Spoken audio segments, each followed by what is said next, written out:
മണ്ഡലകാലം ആരംഭിച്ച് ഇതുവരെ സന്നിധാനത്ത് ദർശനം നടത്തിയത് 3.25 ലക്ഷത്തോളം ഭക്തരാണ്. ഇന്നലെയും 85,000 പേർ ദർശനം പൂർത്തിയാക്കി. ഇന്നു മുതൽ വെർച്വൽ ക്യൂ വഴി ബുക്ക് ചെയ്ത 70,000 പേർക്കും സ്പോട്ട് ബുക്കിംഗിലൂടെ 5,000 പേർക്കുമാണ് ദർശനം ലഭിക്കുക. കണ്ണൻ നായരുണ്ട് അവിടെ നിന്നുള്ള വിശദ വിവരങ്ങളുമായി നമുക്കിപ്പം. Kannan Nair, good morning. കുറച്ച് ആരോഗ്യ പ്രശ്നങ്ങളൊക്കെ ഉണ്ട് എന്ന് കേട്ടിരുന്നു, പനിയാണെന്നാണ് മനസ്സിലാക്കുന്നത്. ഏതായാലും രാവിലെ ഉഷാറായിട്ടിരിക്കൂ. എങ്ങനെയാണ് ഇന്നത്തെ ദിവസം മുന്നോട്ട് പോവുക? കാര്യങ്ങളൊക്കെ ഒന്ന് ദിശ നന്നായി മുന്നോട്ട് പോകുന്നു എന്ന് മനസ്സിലാവുന്നു. ഭക്തജനങ്ങൾക്ക് സുഖദർശനത്തിനുള്ള അവസരം എല്ലാ തരത്തിലും സജ്ജീകരിച്ചിട്ടുണ്ടെന്ന് മനസ്സിലാക്കുന്നു.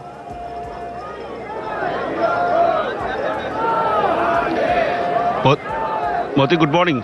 ശരണം. വലിയ തിരക്ക് ഒന്നും തന്നെ ഇല്ല. ഇപ്പോൾ നമുക്ക് ഫ്ലൈ ഓവറിൽ നിന്നുള്ള ദൃശ്യങ്ങളോ അതുപോലെ തന്നെ സോപാനത്തിന് മുന്നിൽ നിന്നുള്ള ദൃശ്യങ്ങളിലേക്ക് തന്നെ പോകാം. അവിടെ ഒന്നും വലിയ രീതിയിലുള്ള ഒരു തിരക്ക് നമുക്ക് കാണാൻ സാധിക്കില്ല. കാര്യം ഇന്നലെ വൈകിട്ട് 9 മണി 10 മണിയോടുകൂടി ക്യൂ നിന്ന ആൾക്കാരൊക്കെ തന്നെ ഇപ്പോൾ സന്നിധാനത്തേക്ക് എത്തുന്നത്. കാര്യം നടയടയ്ക്കുന്ന സമയത്ത് അയ്യപ്പന്മാരെ സന്നിധാനത്തേക്ക് കയറ്റിവിടില്ല. അതിനുശേഷമുള്ള ഒരു ചെറിയ തിരക്ക് മാത്രമാണ്. ഇപ്പോൾ ഉഷപൂജയ്ക്ക് വേണ്ടി നടയടയ്ക്കുന്ന ഒരു സമയമാണ്. ആ സമയത്ത് ഇപ്പോൾ ഭക്തന്മാരൊക്കെ തന്നെ എവിടെ നിന്നാണ് വരുന്നത്? തൃശ്ശൂർ. എത്ര നേരം ക്യൂ വന്ന്? 2 മണിക്കൂർ. നേരത്തെ പോലെ വലിയ ക്യൂ ഒന്നും ഉണ്ടായി? ഇല്ല. വരുന്ന സമയങ്ങളിലെ ഭക്ഷണം എല്ലാം കിട്ടുന്നുണ്ട്? ഉണ്ട്. നല്ല തിരക്കുണ്ടായിരുന്നു? കുറെ നേരം ക്യൂ വെക്കേണ്ടോ? കുറച്ച്.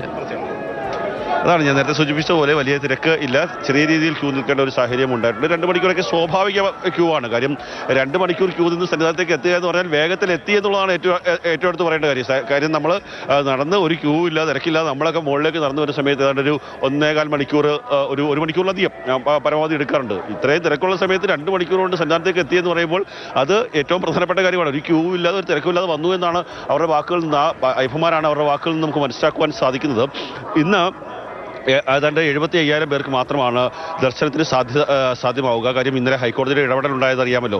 ഹൈക്കോടതി 5,000 പേർക്കാണ് സ്പോട്ട് ബുക്കിംഗ് നടത്താൻ തീരുമാനിച്ചിട്ടുള്ളത്. തിങ്കളാഴ്ച വരെ 5,000 പേർക്ക് മാത്രമായിരിക്കും സ്പോട്ട് ബുക്കിംഗ് ഉണ്ടാവുക.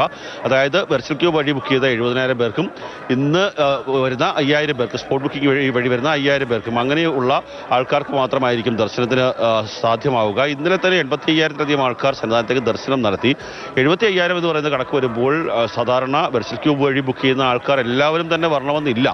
കുറച്ച് ആൾക്കാരൊക്കെ എന്തെങ്കിലും അസൗകര്യം മൂലമോ അല്ലെങ്കിൽ യാത്രയുടെ പ്രശ്നം മൂലമോ ഒക്കെ തന്നെ യാത്ര ഒഴിവാക്കാനുള്ള സാധ്യതയേറെയാണ്. മാത്രമല്ല പല ആൾക്കാരും കഴിഞ്ഞ ദിവസങ്ങളിലെ തിരക്ക് കാരണം വരണോ വേണ്ടയോ എന്നുള്ളൊരു ചിന്തയിലുണ്ടായിരുന്നു. പല ആൾക്കാരും ഫോണിൽ വിളിച്ച് നമ്മളോട് കാര്യങ്ങൾ ചോദിക്കുന്നുമുണ്ടായിരുന്നു, പല സുഹൃത്തുക്കളും. അങ്ങനെയൊക്കെയുള്ള പല ആൾക്കാരും ഈ യാത്ര ഒഴിവാക്കിയൊക്കെ തന്നെ ചെയ്തിട്ടുണ്ട്. അതുകൊണ്ട് തന്നെ ഈ വരും ദിവസങ്ങളിലൊക്കെ തന്നെ തിരക്ക് കുറയാനുള്ള സാധ്യത വളരെയേറെയാണ്.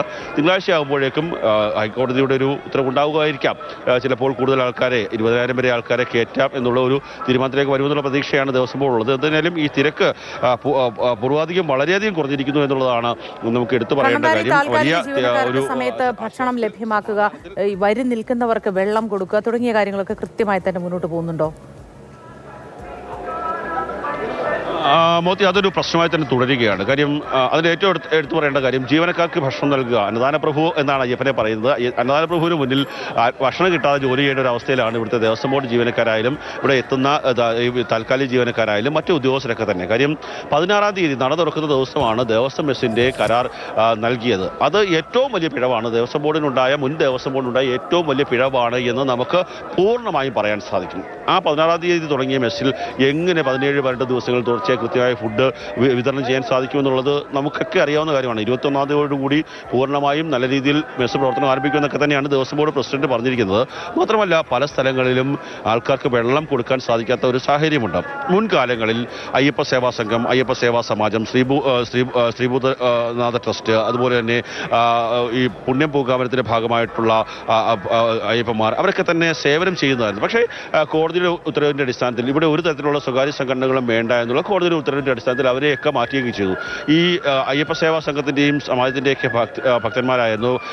സ്ട്രെച്ചർ സംവിധാനവും അല്ലെങ്കിൽ അങ്ങനെയുള്ള സംവിധാനം, ആരോഗ്യ പ്രശ്നങ്ങളായാലും തിരക്കിന്റെ ഭാഗമുണ്ടായാലും മാലിന്യ പ്രശ്നം ഉണ്ടായാലും ഒക്കെ പരിഹരിക്കുക. ഇപ്പോൾ കക്കൂസോ കുളിമുറിയോ അടക്കം ക്ലീൻ ചെയ്യാൻ പോലും ആൾക്കാരില്ലാത്തൊരവസ്ഥയാണ്. മുൻകാലങ്ങളിൽ ഇതൊക്കെ ചെയ്തുകൊണ്ടിരുന്നത് സൗജന്യമായിട്ടും ഒക്കെ തന്നെയായിരുന്നു, അല്ലെങ്കിൽ ഒരു സേവനമായി അയ്യപ്പനോടുള്ള ഒരു ഭക്തിയുടെ അടിസ്ഥാനത്തിൽ ചെയ്തതായിരുന്നു. പക്ഷേ അത് കോടതിയുടെ ഉത്തരവാണെന്ന് നമുക്കൊന്നും പറയാൻ സാധിക്കില്ല.